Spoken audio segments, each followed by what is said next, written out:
Good morning, or should I say maayong buntag. Today we are going to report about the Region 10, the Northern Mindanao.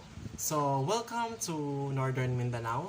Northern Mindanao, also designated as Region 10, it composed 5 provinces with two cities considered as considers as highly urbanized. Pag sinabi natin highly urbanized, ibig sabihin ito yung mga cities or provinces na maraming taong nakatira and maraming business na nagaganap, na nakatayo.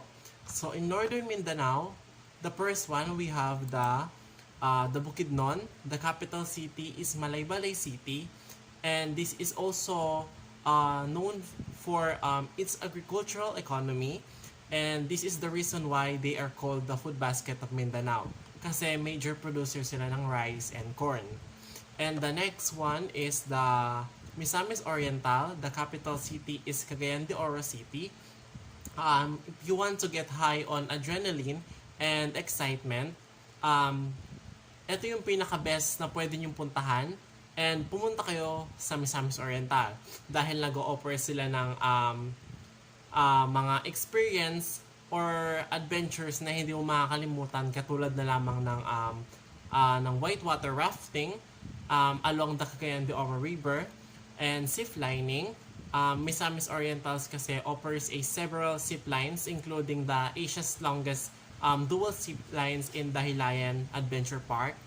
And meron din silang waterfalls exploration. The province is home for stunning waterfalls kasi, such as Tinago Falls, Mimbalot Falls, and Sagpulon Falls.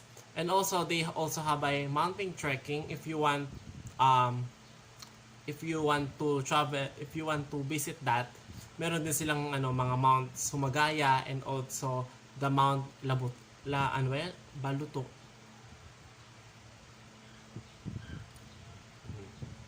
Also, the third one is the Misamis Oriental. The capital city is Oroquieta City.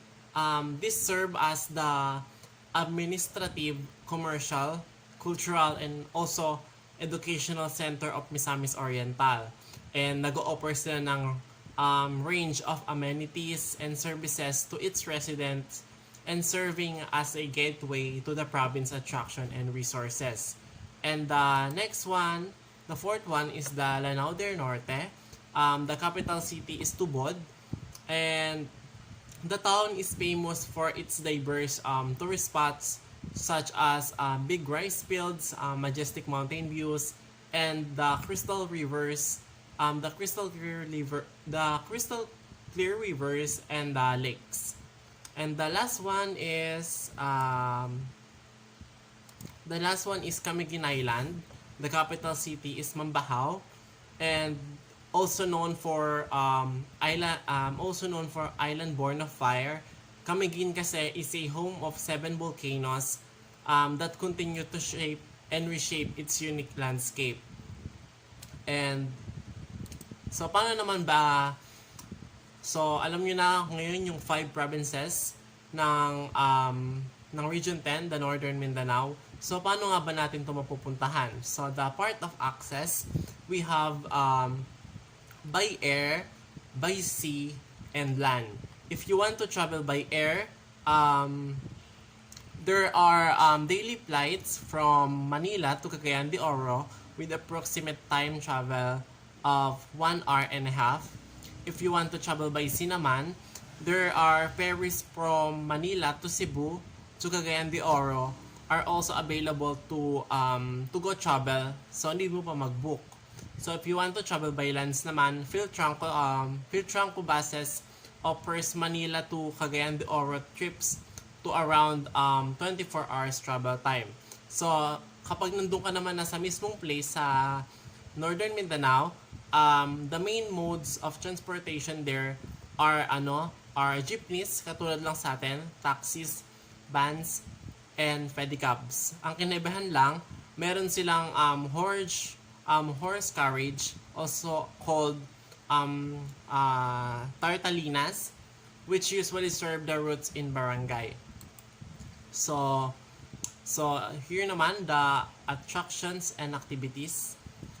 If you want to, kung sa Bukidnon ka pupunta, meron tayong pwede puntahan na heritage attraction, Monastery of Transfiguration, yung natural attraction naman is Nasuri Spring, yung build attraction naman yung Del Monte Pineapple Plantation. If you want to go naman sa Misamis Oriental, meron silang heritage attraction, makikita mo dito yung Vega Ancestral Home. Yung sa natural attraction naman, meron silang whitewater rafting adventure katulad na lang na sinabi ko kanina. And sa Misamis Occidental naman, the attraction and activities there are Fort Santiago in heritage attraction, Sunrise Beach if you want to go natural attraction, build attraction naman is yung Misamis Oriental Aquamarine Park.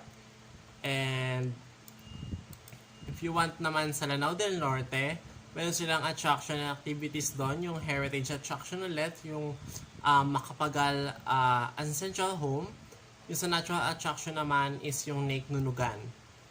Lastly, kung choice mo na tong pumunta sa Camiguin, yung sa heritage attraction naman nila is yung Catarman Church Ruins.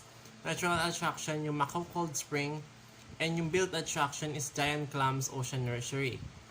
And sa foods naman, foods and delicacy, we have the Piñasitas, a pineapple-based product, and it is one of the most famous delicacies there kasi tinatawag nga na Pineapple Capital Asia of Food Basket ang Mindanao. And the next one, the Misamis Oriental, the Turones de Mani. Turones de Mani is a dessert with crushed peanuts wrapped in a egg crepe o yung sa ginagamit natin sa Shanghai. This lumpia are perfect without the caramel coating na, hindi katulad ng turon sa atin. Because the filling is already sweetened with brown sugar and great as a accompaniment for tea and coffee. And the next one is the moron. It's a combination of black and white moron, is a natural delicacy in Misamis Occidental. And para tong ano lang, katulad ng ano ba 'yan? ng suman sa atin. Pero ito, pinaghalo siya, meron siyang black and white, hindi katulad sa suman, iisa lang.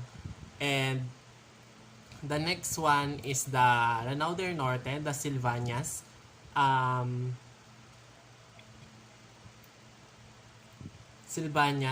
Silvanias are like the distant cousins of macarons. It is a sandwich of two cashew meringue wafers that is filled with flavored buttercream and coated with cookie crumbs. And the next one is the Camiguin, the pastel. Pastel de Camiguin, or simply the pastel, is a Filipino soft pan with yama filling originated from the province of Camiguin. The name is derived from the Spanish pastel, which means cake. This is usually na makikita natin sa family special occasion and gatherings. In addition to the original yama filling, pastel also features other fillings including the ube, the mocha, the makapuno, cheese, chocolate, and the durian. And pumunta naman tayo sa festivals and festivals and special events. We have the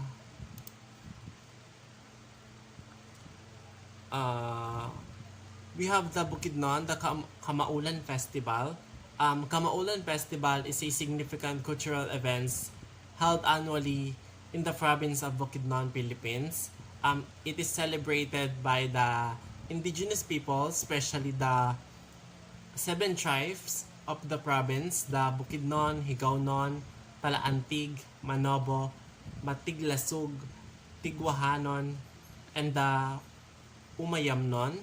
The festival typically take place from the last week of February to the first week of March with various activities and events held throughout the duration of the celebration. So, meron doon street parade dancing, and ayun yung pinaka-highlight ng Kamaulan Festival, the colorful street dancing competitions where the different tribes wear their traditional attires and perform traditional dances. The next one is the ethnic sports and games. The festival often include traditional sports and games, and these activities may include archery, traditional horse racing cord, tigkaarang. And meron din silang agro-industrial fair doon.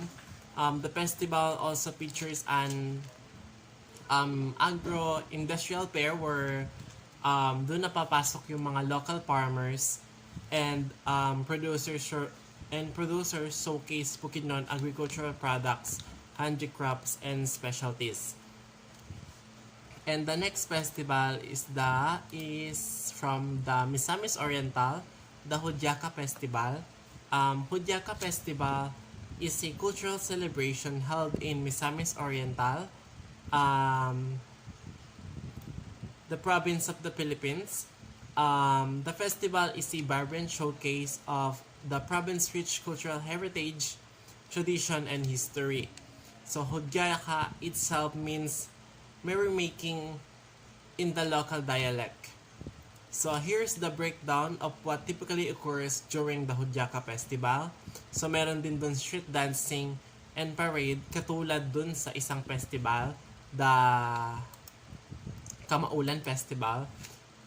Sa Hudyaka Festival naman, kung merong agricultural fair, ang Kamaulan Festival, sa Hudyaka Festival merong float competition.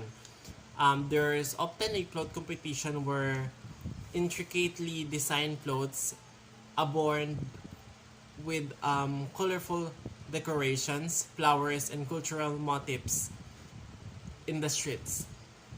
And meron din beauty pageants and contests, and also the street food and local cuisines. Per attraction, ang napili ko po is Mapawang Nature Park na may laking 2,500 hectares at may dalawa po siyang activities, water activities and land activities. Ang una pong activities ay ang water slide na may taas na 20 feet. Ang sunod naman po ay body rappel na may taas na 10 feet. Sunod naman po ay ang cliff jump na may taas na 25 feet at lalim na 15 feet.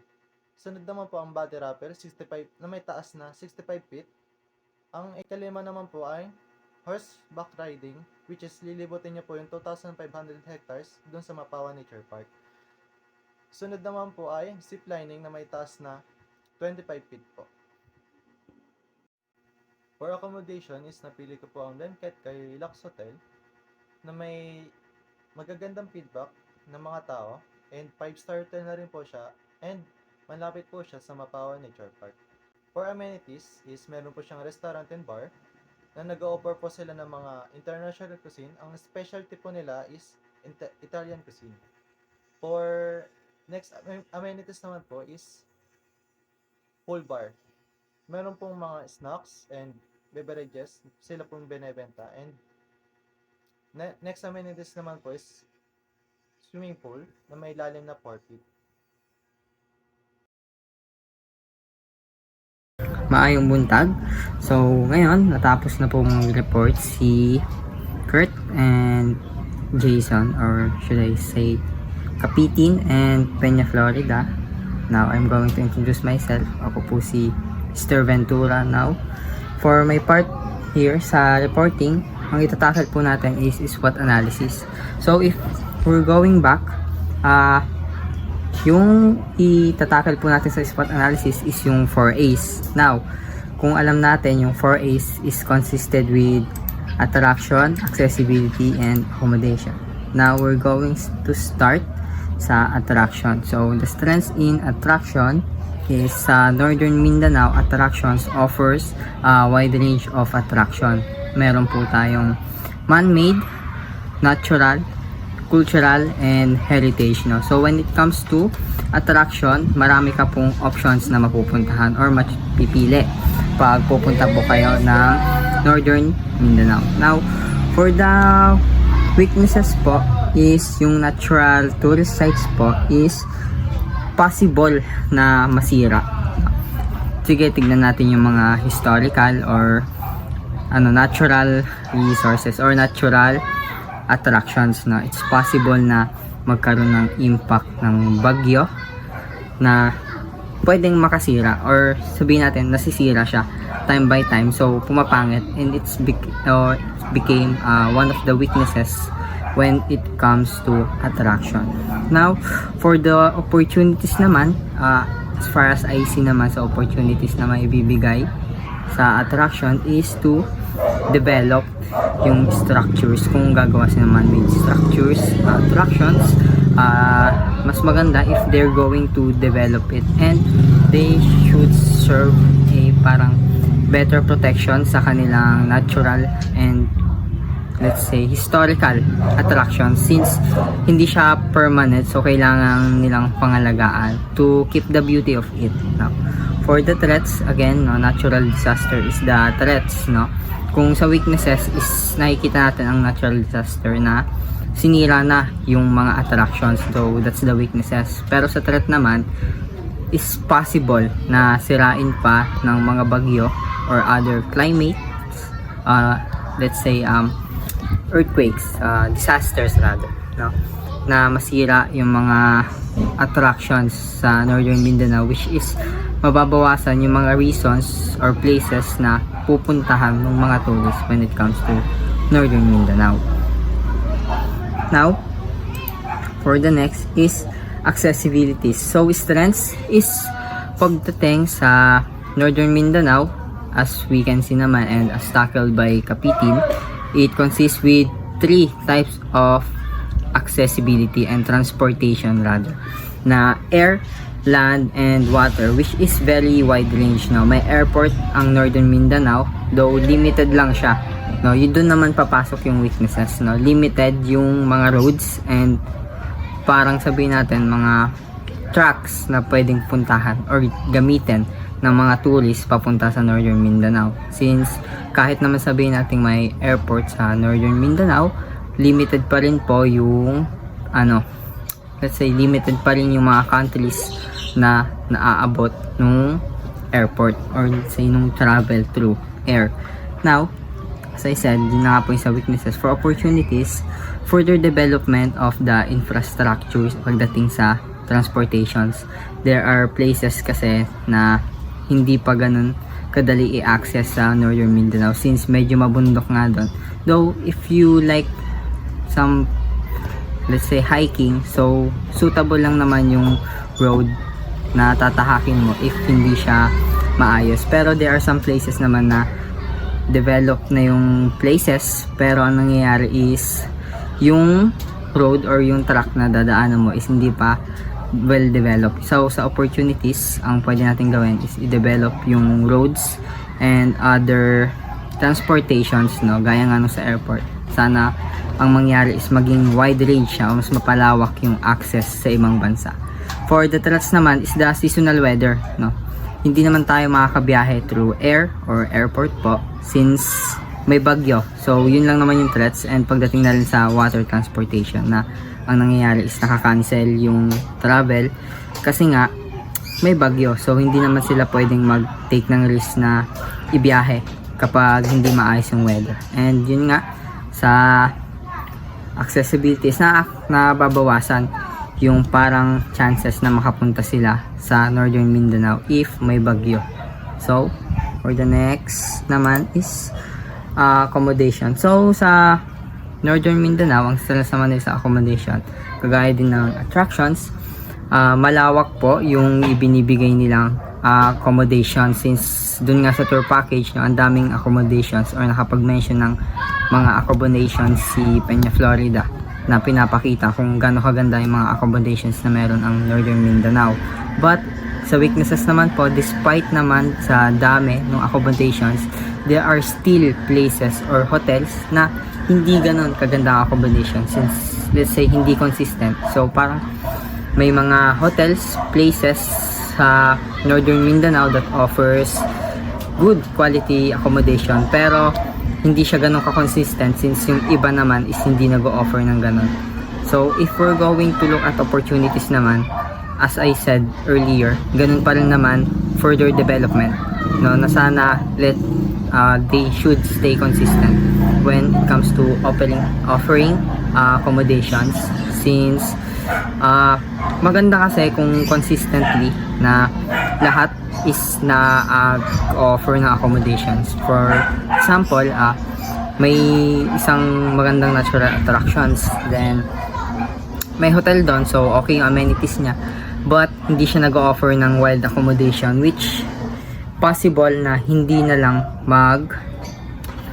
mag-take ng risk yung tourist na, or let's say mag-take ng offer yung tourist para magstay dun sa hotel since para sa kanila kulang sa accommodation and that will not satisfy them. Ganun yung nakikita ko sa sa threats. Now, dagdag ko na rin sa threats na nakasulat sa PPT is yung population growth or let's say informal settlers. Ang pangit kasi tignan, let's be honest naman na pangit talaga tignan yung informal settlers, no? So, ang nangyayari kasi is hindi siya appetizing sa mata ng mga tourists if ganun yung makikita nila.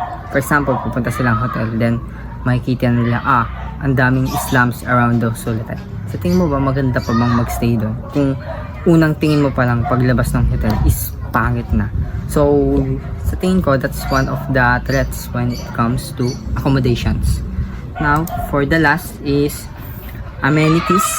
So, sa Northern Mindanao naman kasi is ang amenities nila ay wide varieties of amenities pa rin naman yung nabibigay nila, and as I said din sa accommodations, hindi consistent, like hindi nag-offer ng ganun kaayos na accommodation yung iba, no? Sa amenities is ganun naman, nag-offer yung ibang hotel ng good and high quality amenities, but despite of being good quality hotel na nagsaserve na amenities, may mga hotel pa rin naman po talaga na hindi nakapagbigay ng ganun ka high quality na amenities. So doon naman po papasok yung weaknesses, and for opportunities, expanding and improvement ng amenities. Like, mas maganda kasi kung